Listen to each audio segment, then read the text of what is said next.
I never wanted to hear it. I wasn't meant to hear a thing. Neither the sloppy laughter, the truths tangled in her words, nor the confession that would rip the foundation out from under my life. Yet I did. And once that kind of truth reaches your ears, it can't be unlearned. It all began on the night everything fell apart. The phone rang at 1:27 a.m. I was half awake on the couch, the TV humming faintly, waiting for my wife, Laya, to come home from her girls' night out. I had told her to enjoy herself. I even teased that she deserved a break from me and my dullness. But when her name lit up my screen, a sinking feeling curled in my stomach. "Hey, babe," she slurred, her voice thick with alcohol. In the background, music, chatter, and a man's laughter rang too close for comfort. "Laya, are you okay?" I asked. She giggled, a little unsteady, just a bit tipsy. "I think I had one drink too many. Do you need me to come get you?" No, I'm fine," she muttered, irritation creeping in. "Just you, stupid." A clatter echoed in the background. Someone asked if she needed help. Then she whispered, voice raw, I told him something cruel. My stomach sank. Told who what? I asked, voice tight. She didn't answer. The line carried only scraping footsteps and a sudden, sharp exhale. "I told Aaron," she said, her tone breaking. "I told him. I'm not sure I love him anymore." The world froze. Mute. What? I barely breathed, but she had already hung up. 2 hours later, at 3:15 a.m., she stumbled to the front door, mascara streaked, hair a tangled mess, reeking of perfume, sweat, and the acrid bite of alcohol. "Hi," she said softly, letting her purse hit the floor. I stayed rooted in the living room, fists clenched until my knuckles ached white. "Did you mean it?" My voice barely carried.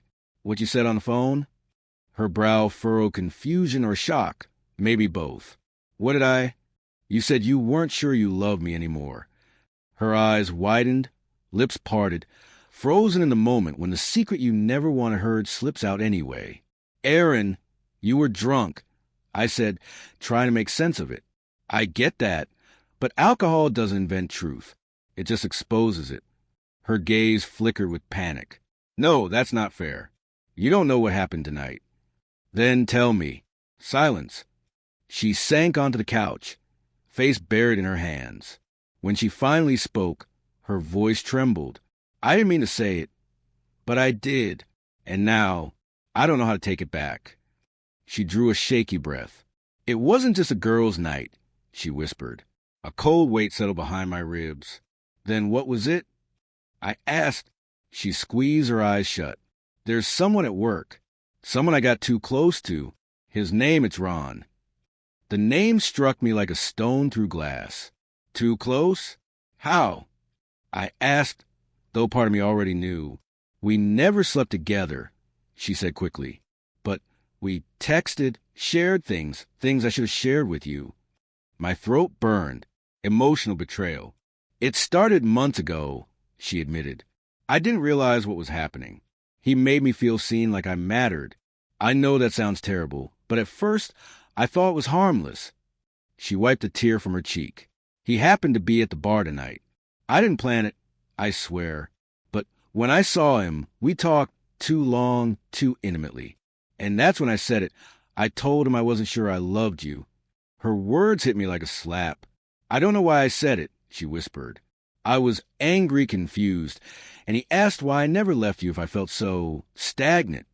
The word cut deep. "Stagnant? Is that really how you see our marriage?" Her eyes were rimmed with red, torn between honesty and guilt. I think somewhere along the way, we stopped talking. We stopped being partners. And I let someone else fill that space. I'm not proud of it. I'm ashamed." I swallowed hard. "Did you tell him anything else?" She hesitated. "I told him. I felt trapped. Something inside me shattered. We didn't sleep. Laya cried, soft and broken, while I stared blankly at the ceiling. By 8 a.m., sunlight sliced through the blinds, casting sharp lines of gold and shadow across the room. She sat across from me, small, fragile, almost unrecognizable. "Aaron," she whispered, her voice trembling. I don't want to lose you. I didn't respond. I had made mistakes. I knew it, but I loved her. I truly did. Somewhere along the way, I had lost myself. I rubbed my face with my hands. I don't understand, I murmured. How can you love me and then tell another man you're not sure about us? Her eyes glistened with unshed tears. I was drunk, angry, hurting, confused, she admitted. She reached for my hand, and when I pulled back, she pressed on. Please, let me explain. You already did? I whispered. She crumpled again, trembling with quiet sobs that shook her shoulders. But her tears could not undo what had been said. For days afterward, we moved through the house like shadows. I stayed late at work. She stayed silent. Meals went untouched. Our home felt like a gallery of memories trapped under glass. Beautiful, untouchable, unreachable. One evening, Laya finally spoke. Aaron, do you want to know why I felt so lost? Part of me didn't want to hear it, but I nodded anyway. You stopped letting me in, she said softly. Stop sharing your feelings, your fears, your dreams. You became this calm, quiet wall I couldn't reach. I thought I was supporting you, but you were distant. I clenched my jaw, turning away. And instead of talking to you, she continued, voice cracking, I found someone else, someone who made it easy to speak, someone who listened because he wanted something from me. I see that now. Her eyes shimmered with regret. You didn't fail me. I failed us. But some betrayals carry weight that apologies cannot lift. A week later, the final blow came. While she showered, her phone buzzed on the nightstand. I hadn't meant to look, but when I saw Ron's name flash across the screen, the room tilted and my chest went numb. A preview of his message scrolled. Thinking about last week, about what you said. You deserve more than him. My world fell apart all over again. She had confided in him, and he still believed she might choose him. Wrapped in a towel, Laya's eyes widened when she saw the phone in my hands. Aaron, wait. I read the message aloud. Her face drained of color. I didn't reply. I said, voice tight. I didn't ask him to text me. But he thinks you want more than this. He thinks he has a chance. Her lips pressed together. No tears fell. He doesn't, I whispered, because I told him the truth. I love you. I want to fix us. I cut it off, but he doesn't believe you. And maybe that's because you didn't believe it yourself, she murmured. The silence that followed wasn't loud. It wasn't angry. It was hollow, hopeless, a quiet acknowledgement of everything broken. That night, we sat across from each other at the dining table. The same table where we had laughed, argued, celebrated, and loved. Do you want to stay? I asked quietly. Truly stay, not out of guilt, not out of fear. Yes, she whispered without hesitation. More than anything. I want, but I don't know how to believe it again. She reached out, tentative, like approaching something fragile. Then let me earn it, I said gently. What if I can't give it back? She asked, voice shaking. What if trusting you isn't possible anymore? Then at least I'll know I tried.